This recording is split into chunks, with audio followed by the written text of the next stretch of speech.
Hey everyone, welcome to a new episode of the Red Devils Corner Kick Podcast, a fan podcast dedicated to Manchester United Football Club. As always, like, subscribe, follow, whether you're listening to on Apple Podcasts or Spotify and or watching and listening on YouTube. Don't forget to also like, subscribe, follow, comment as well if you're also following me on Instagram, TikTok, and X as well. It is Tuesday. It's definitely been a unusual 48 hours, to say the least, after the Leeds match.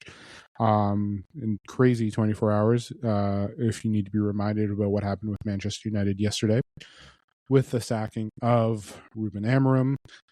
Yes, I know, like many, they posted their episodes out yesterday about Ruben Amorim and, the sacking.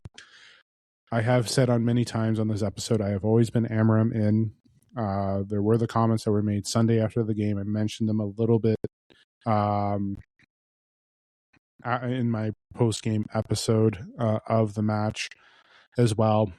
I am doing the Burnley preview in this episode as well, so that'll be happening later on in the episode. But yes, we'll address what is going on now. Am I happy with the sacking? The answer is definitely no. How do I feel about the sacking? How do I put this in the nicest Canadian way possible?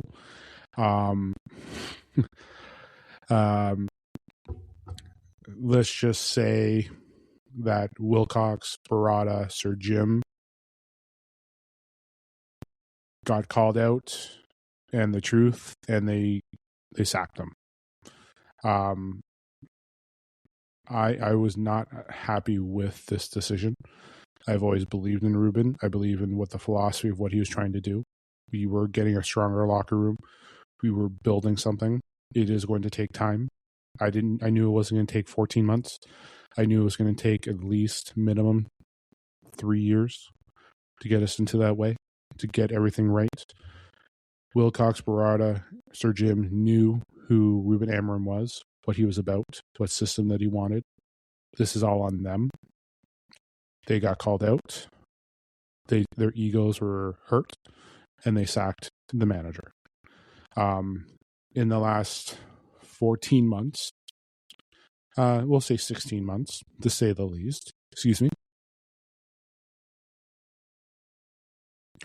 I kind of posted this on my Twitter.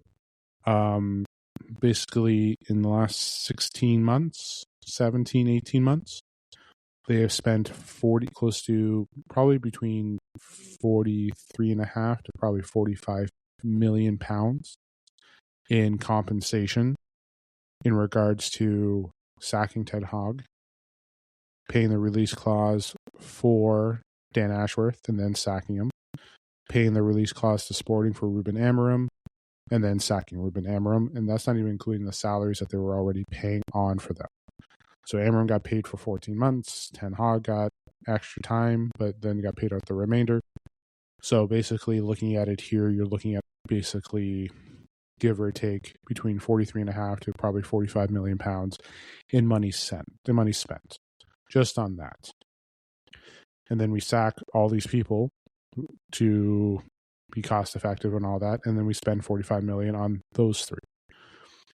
Ineos has done a terrible job. They knew everything that was going on, and they still did it. I understand the reports that Ashworth didn't want that he tried to explain everything to them. It sounds like Wilcox, Barada, Sir Jim, well, actually more like Sir Jim letting go of Dan Ashworth because he didn't like what he was saying. So it definitely sounds like this board, this ownership is failing the club miserably. The Glazers, on the other hand, are sitting on the sidelines eating popcorn, though Joe Glazer is part of this board, which he shouldn't be. It should just be strictly Ineos and them handling it, but that's what's happening. It's time for this ownership to go. I think this board or whatever that they have has to be relinquished in the summer. I know we can't sell the club. I know they can't. But it would be a perfect dream for United if they did. I'm not looking at results or whatever and what the media are spitting out. I know that Ruben Amorim spoke the truth and he was sacked for it.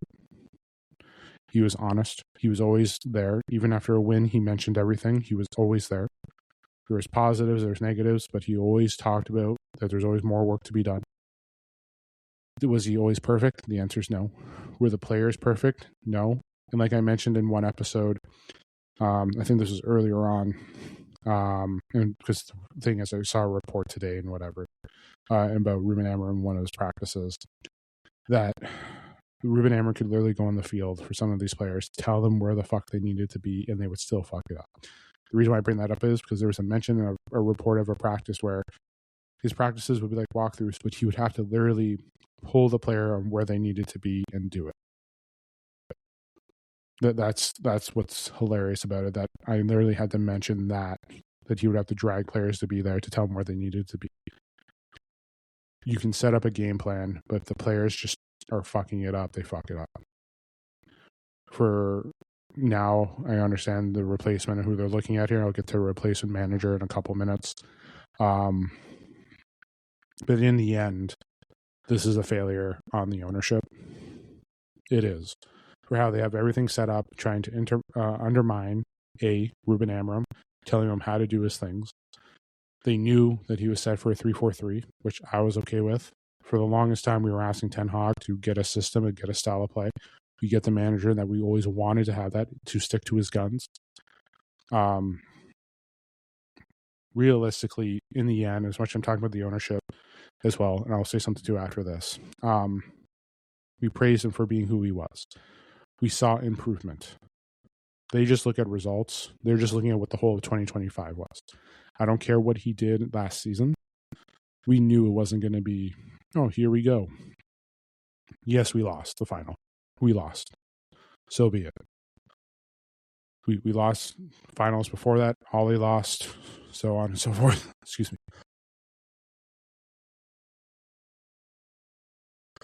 Sorry about that, ladies and gentlemen. But going back to it, yes, we finished 15th, but I knew it was going to be a down year. Nobody was going to rebound. We went through 3 managers in that. We're on our 4th manager in 12 months. 15 months, sorry. 4 managers. What is this ownership doing? It's time for them to, yes. I'm giving this as my episode of Ineos and Glazers out. I know at one point, I will say this, at one point I wanted to see how the season was going to go. I just wanted to hold off and see maybe things were going to be lightening up. This is the era where we're going to start building. That was a load of shit. Obviously it was. Listen, I'm happy with some of the players that we got. I know the manager, like Ruben, did not have full say, but he was trying to build and get something now. Remember, fans, like, this is where now my comment is going to be. I myself, it was always Amorim in, and I know there's some fans out there that was Amorim in, and I know there's some Instagram and YouTubes that were there. And I know that there is a lot of fan channels that flip-flop back and forth. It's the truth. There have been. There have been those fan channels, you know who they are, that have basically, and I've seen the Instagram posts of people calling them out too. But the fan base, some of those fan channels contributed to what has happened, including ex-players. Gary Neville, Paul Scholes, Nicky Butt, they have contributed to this. Rio has been borderline, but he is always the way he has been with, and he has expressed himself. But Gary Neville, Paul Scholes, Nicky Butt, Wayne Rooney, who was driving me, especially with after the comments of what he said. Listen, he has every right to say that. He even admitted he's not those managers, but Amorim was the manager of Manchester United. He was leading us. And he has every right to say that he had to be backed. We needed to be backed. Like I always mention, I'm not going to believe everything until I see them with our social media team signing everything and saying, welcome to Manchester United. But when we look at everything here and now, there are so many contributing factors: the ownership, the fan base, ex-players, contributing to how this environment is at Manchester United. It is toxic. It is horrible. Obviously, they're listening to ex-players, those ex-players that expect the old way. Let me tell you one thing, and I'm going to say this. And I saw a post today, too, about someone saying Manchester United is not a well-run big club. This is just not well-run because of Fergie. I will say this to all those ex-players that we talk about. If Fergie does not have those 5 to 6 years of hell like we did, listen, there were good times with him. I'm not saying that there weren't, but there were times where we were bad, and there was times that they were calling for him. If you know that semifinal, in the FA Cup where, if they don't win that FA Cup semifinal, he's gone. But for what he went through, for him to continue on, because he didn't win a league. He finished sometimes in the top 5. There was times when he finished outside the top 10. But one more second.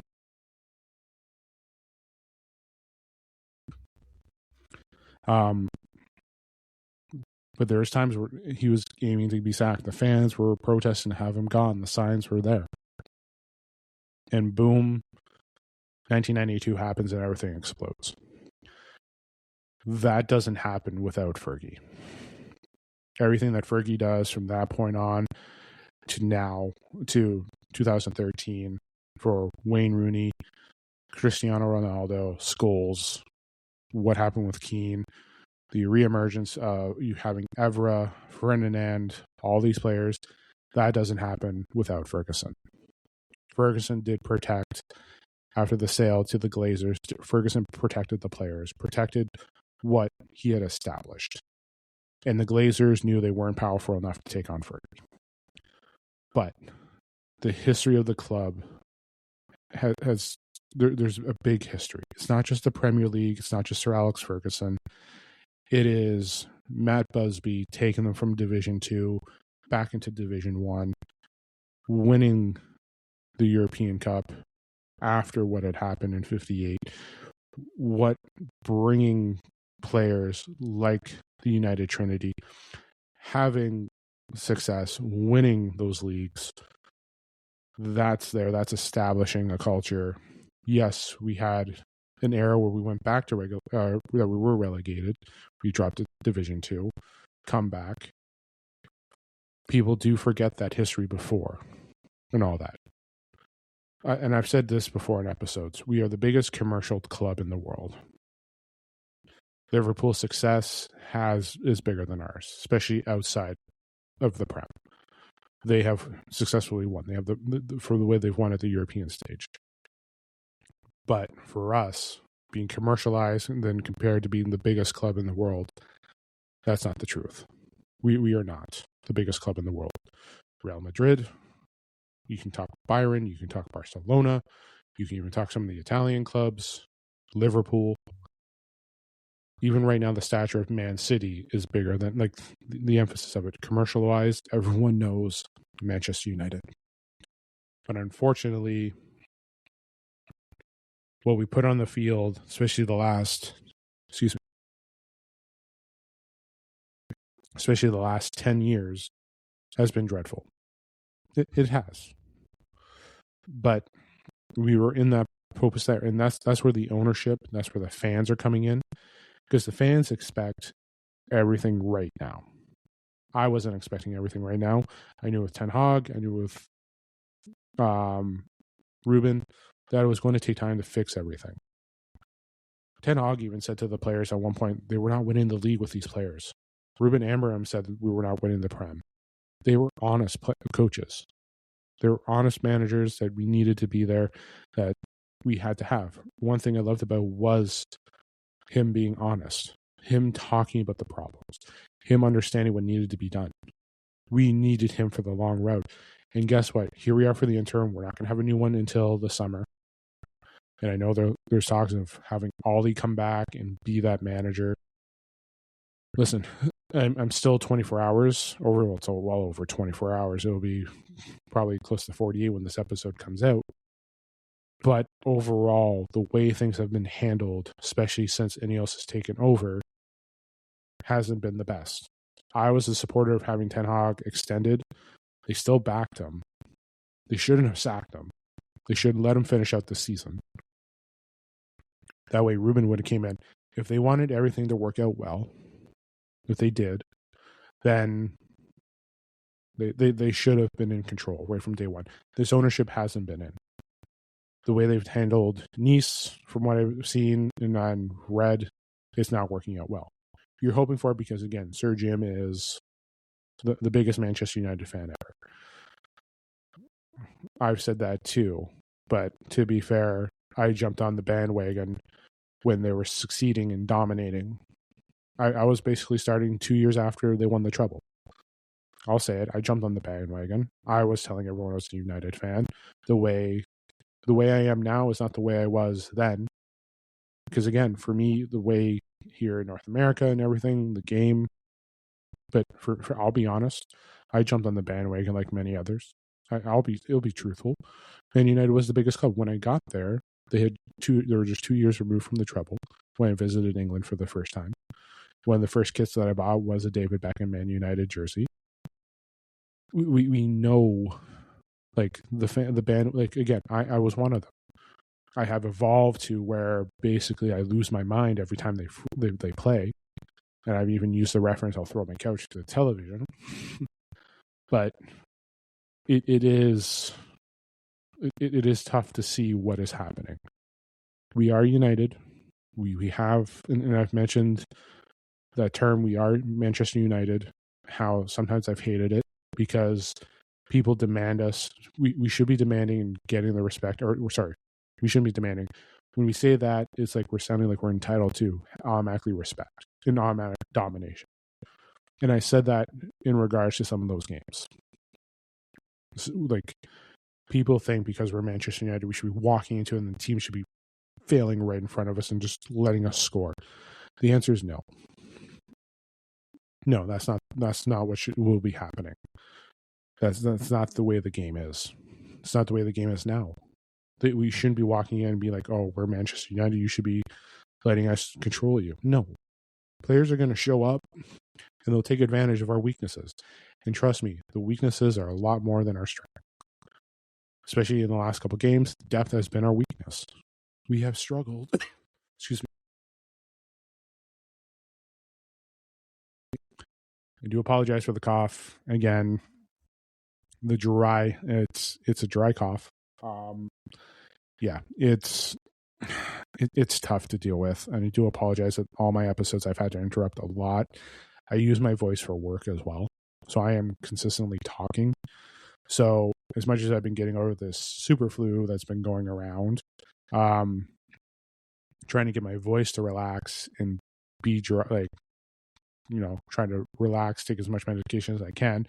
It's at the tail end where that cough just won't go away, but when I talk so much, especially when I'm doing long episodes like I will be doing tonight, it just continues to be irritated. I feel like I've repeated myself on multiple episodes about this. Had to take a little drink there, get the throat ready for some more. But back at it again, like we it's everything that has been going on. I'm just keeping an eye on here. I don't want to be dropping my water and then having it go over my floor. But the last 10 years, nothing has been done properly. And this is where I'm going to go with American owners, because again, I am in North America, I am in Canada. The way things are here, and you do see it, but you don't it's rare to have managers in certain teams and sports go beyond 5 years. It's the truth. 3 or 4 or 5 years, especially in the NFL, the way you can spend money, build your teams. Sometimes you're interchanging. Sometimes a coach only is there for minimum, maybe a season, 2 seasons. If they're succeeding well, go, but they will forget what you do the previous season before and just let you go now because you're sucking at this season. For us to build, and money can't solve everything, especially in the Prem. Money can't fix everything. You can bring in players all you want, but it can't fix. You have to establish the academy. You have to build. And yes, you can talk about Ruben and the academy. Ruben did care about the academy, ladies and gentlemen. He did. He cared about protecting the players. He mentioned those players. It wasn't anything but not having them there. It is just making sure that they were ready to go in. He mentioned in his press conference last Friday, he mentioned about the academy players. He mentioned about going to Leeds and the environment and hopefully protecting them. That's what he was doing. These kids are young and he wanted to develop them properly. That's why there's the issue with Kobe Mainu. He wants to make sure he's there to be developed. But like there is a lot of stuff going on. But in the end, the way things have been ran the last 2 years has been horrendous. And I do hope the 58 go out and start the protests again. I saw someone mention on one of my TikTok posts. They need to do more. We can't like, again, because we're so commercialized, they're not going to stop buying gear. The whole, like, for how big we are in the world, we can't stop buying it. What we can do is try to, and the problem is too, when you're all visiting, the whole world comes to Manchester to watch it. But the problem is, how are they going to manage the protests? How are they going to, like, they'll make it peaceful like they always do. But how are they going to do it to where it's going to affect Ineos and the Glazers? Are they going to work on a way to not, like, I like, again, postponing a game will suck, but at the same time too, we have to get the attention. What I would also like is for players like Bruno, our captain, certain players there, it would be great. And I understand our fan base isn't the greatest of players, but at the same time too, the players know what's going on there. And you saw their posts and everything. Nobody's giving feedback, but you've seen the interviews with Bruno. But it'd be great for Bruno to say something, have the players say something. It would be great to have that support with it. Because again, if we have the players and the fans unite against the ownership, that hurts the ownership as well. This is, there's so much going on. The negativity, again, our fan base kind of contributes to it. Those fan channels, the media, ex-players, the soft egos of that board in Ineos, Wilcox, Barada, Vilea, I believe that's how you pronounce his last name, the new member as well of that board, and as well as Sir Jim. They all took it. Like, so apparently Sir Jim is the one that made the twist. Sir Jim in October said you can't judge him after 3 years.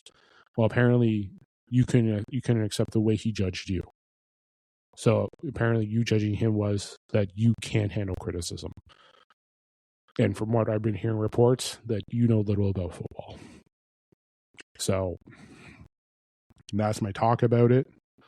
I'm going to leave it there. It's up to you, those that listen to the pod. Again, thank you to all those that listen, comment, follow, comment on my posts, everything.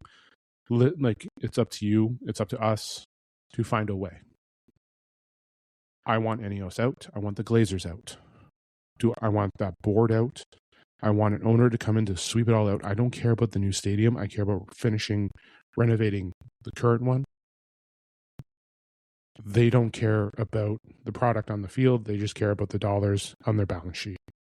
And that's what hurts. Listen, I was hoping for a change, and I wanted to give it some time. But guess what? That new era is now changed, and it's 5 months in? They didn't back him. He called you out on it. You sacked him because your egos took the hit. And unfortunately, I don't want that as an ownership. You're you're puppets of the Glazers. You're trying to make the manager be your puppet. Unfortunately, that's not right. So, time to either change, get with what we want as fans, or leave. Sell your shares. Glazers need to sell. We need someone to come in and buy and get this club going. And I'm just a small voice. I'm not even that long doing this podcast. I just started back in March. I know there's those out there. And, I'm going to shout out to some of them. The United Stand, who I've sometimes, listen, I'm not going to agree with all fan channels. I'll mention the United Stand. There is the United View. There are many other fan channels out there who sometimes they post things that I agree with. There's sometimes that they don't. But I definitely know that they agree with the way the ownership, the board, Ineos, and everything have handled everything. Even with the sacking of Ruben Amorim, again, they didn't sack him on results. They sacked him because he talked back. They want someone to be their puppet. That's what it is. And I know Ollie. I know what he's done for the club. I know his first go around wasn't the best. I've seen his interviews and talk. He wants to be there for the interim for the remainder of the season. Sure. I like really realistically, whoever the next manager is, and I've made this mention on many posts, whoever the next manager is has to accept that they cannot speak out, that they are a pawn, that they are a puppet, that they're not going to look at the best interest of the club, that they're just going to do what he's been told. That's the way everything's are going to go now with the way this club is. So, unfortunately, again, I'm hoping for the 58. If a member of the 58 is listening to the pod, one, thank you. Two, I hope you find a way with the protest that we can impact a change. That I hope we do. And again, I was one of them that was like, okay, let's just see how it goes. Let's hold off. But you know what? I made the error, especially with the way what's happened in the last 48 hours. I've given myself just over 24 hours to deal with everything. But I made this is my piece. So I'm still going to support this club. I'm still going to be going for wins. I'm still hopefully that we're going to be qualifying for Europe. I will back the players on the pitch, even if sometimes they don't play the best. Whoever the manager is, I will acknowledge them. I know tomorrow's Darren Fletcher's debut. So I will be there to give support. I will still remain to be who I have been since I started this podcast in January or in March, and I will continue on with it.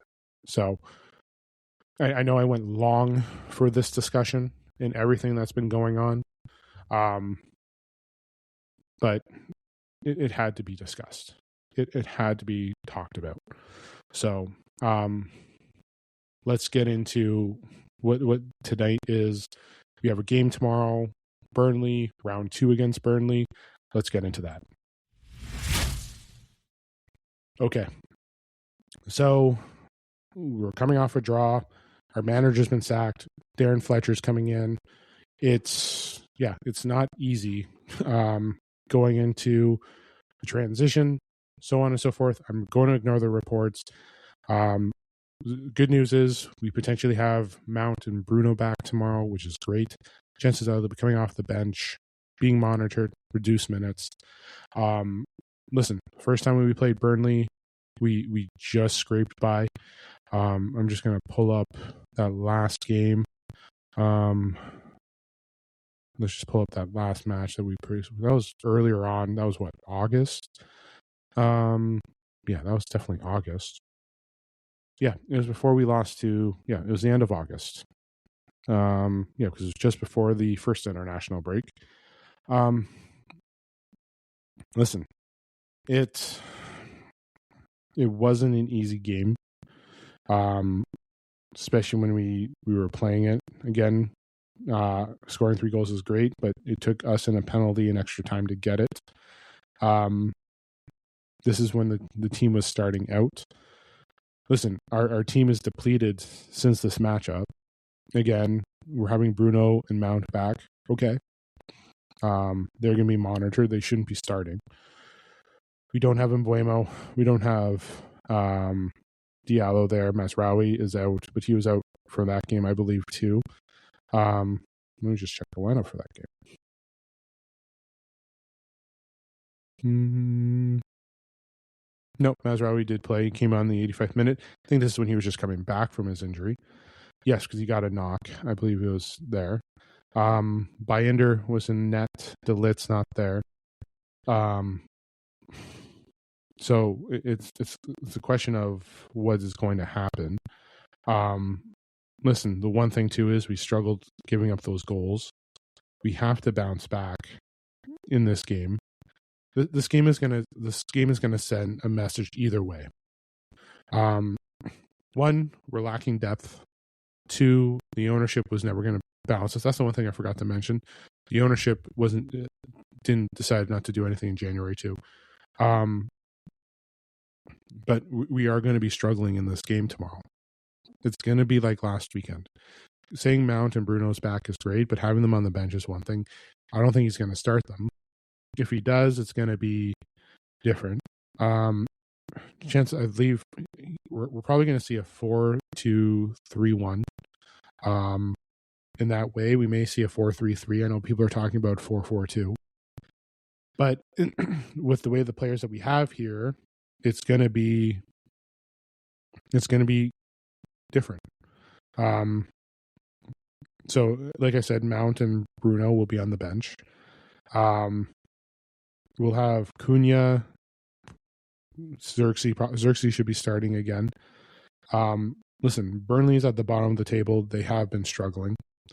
Sorry if I just went off the map there. Let's just take a look at. I want to take a look at Burnley's last couple games. Let's just take a look here. They lost to Brighton on the weekend, losing to Newcastle, drawing Everton, drawing at Bournemouth, going on a struggle. Their last win was against Wolves back in October. They had back-to-back wins, 2-0 over Leeds, 3-2 over Burnley. And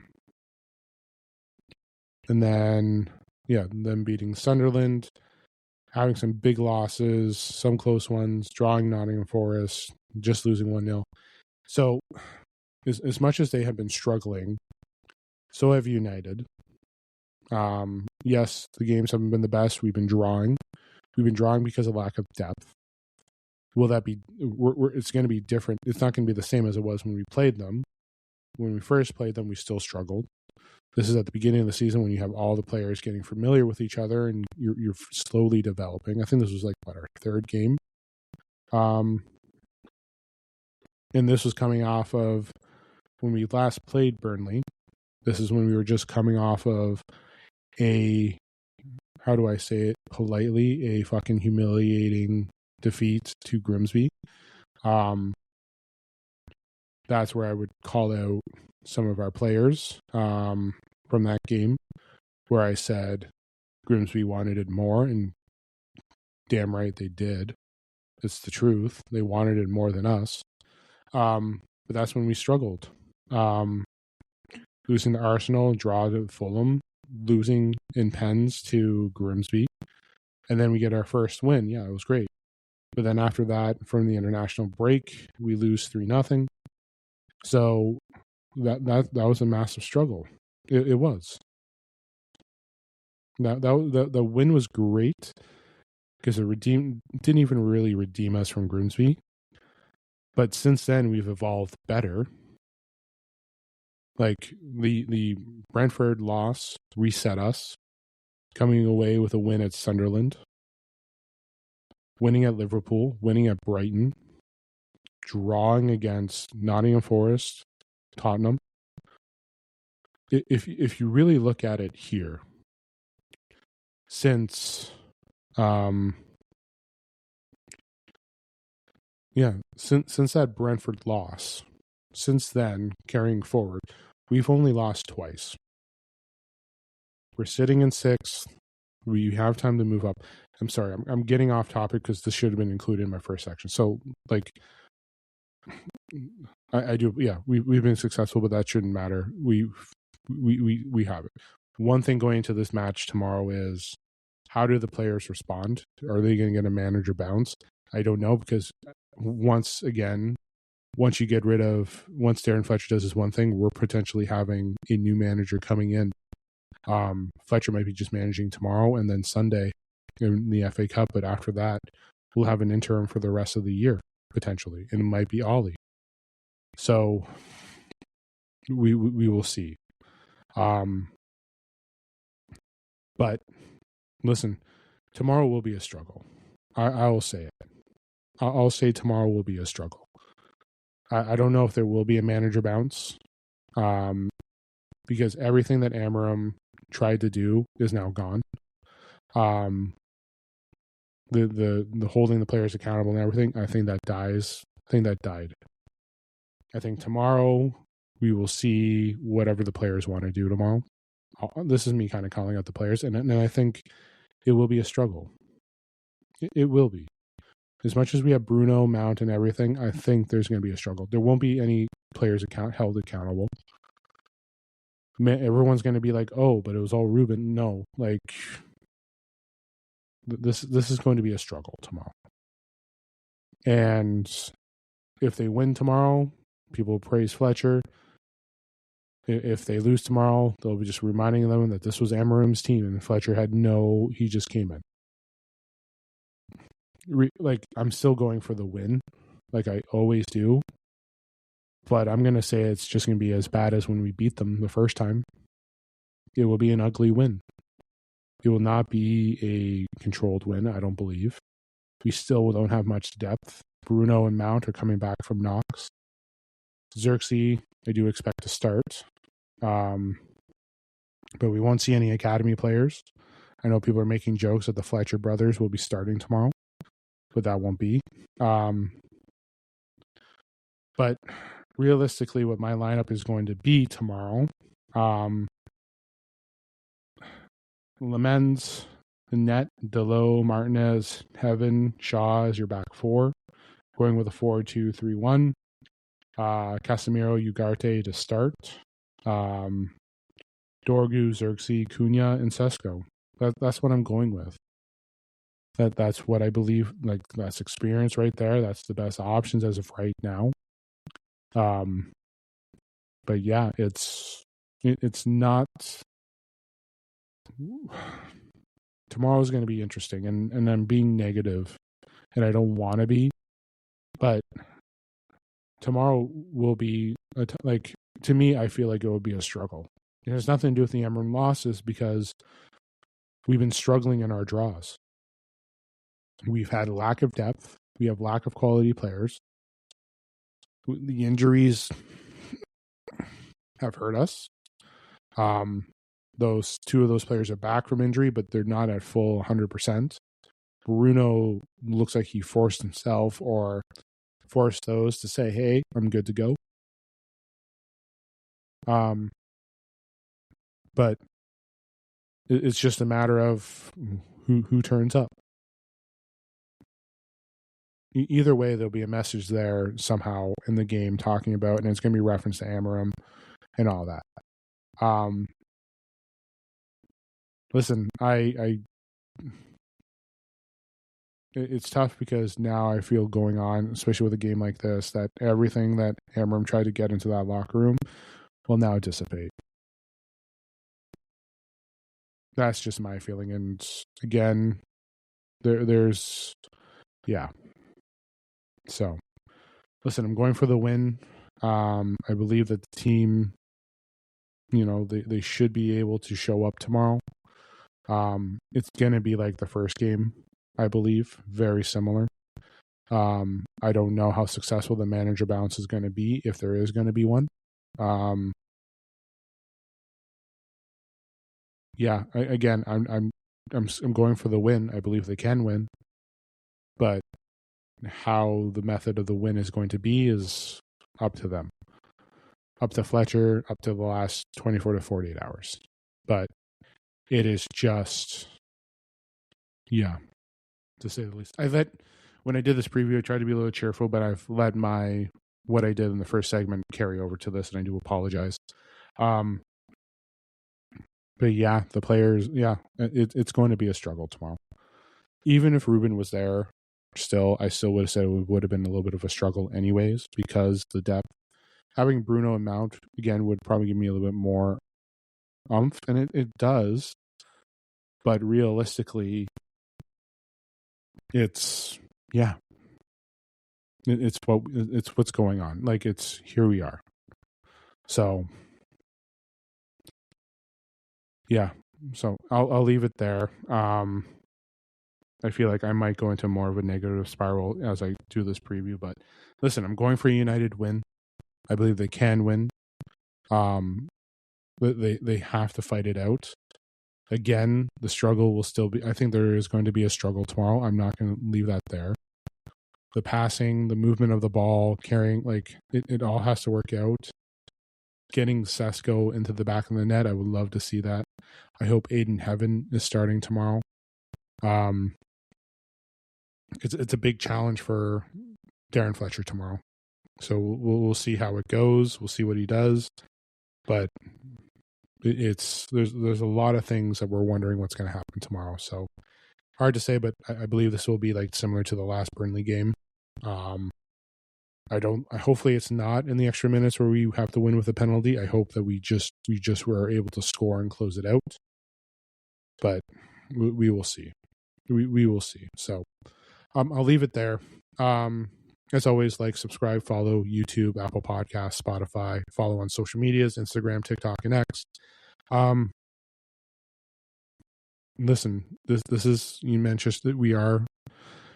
This is United. This is Manchester United. This is a club that we all love.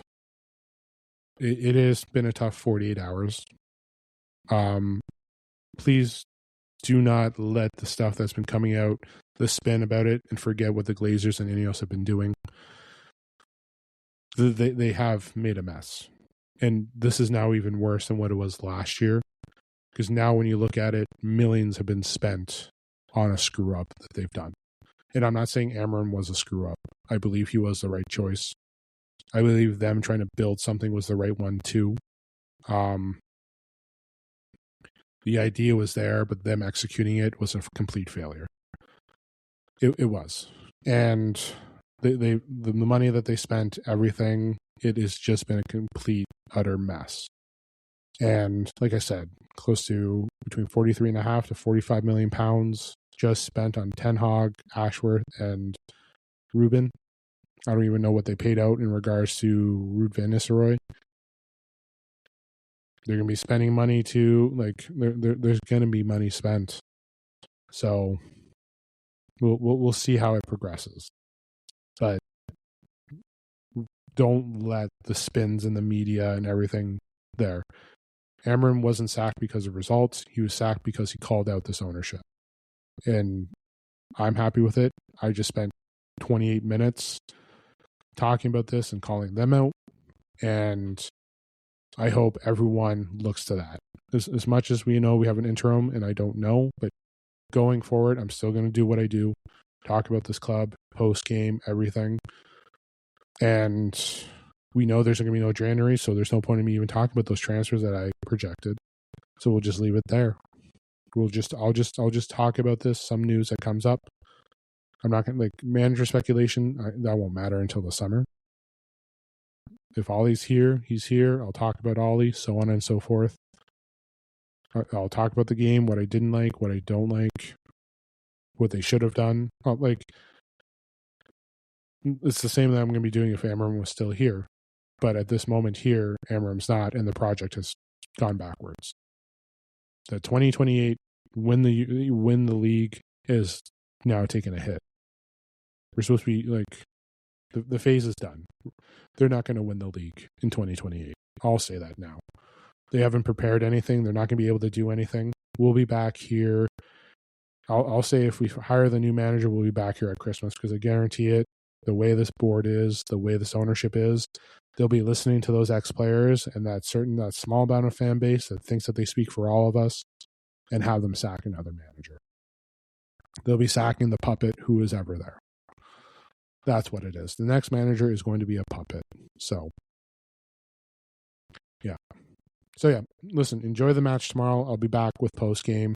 Then Thursday, I'll be back again, catching up on the women's team as well, because, well, the women's squad have a game. They have a game on this weekend as well.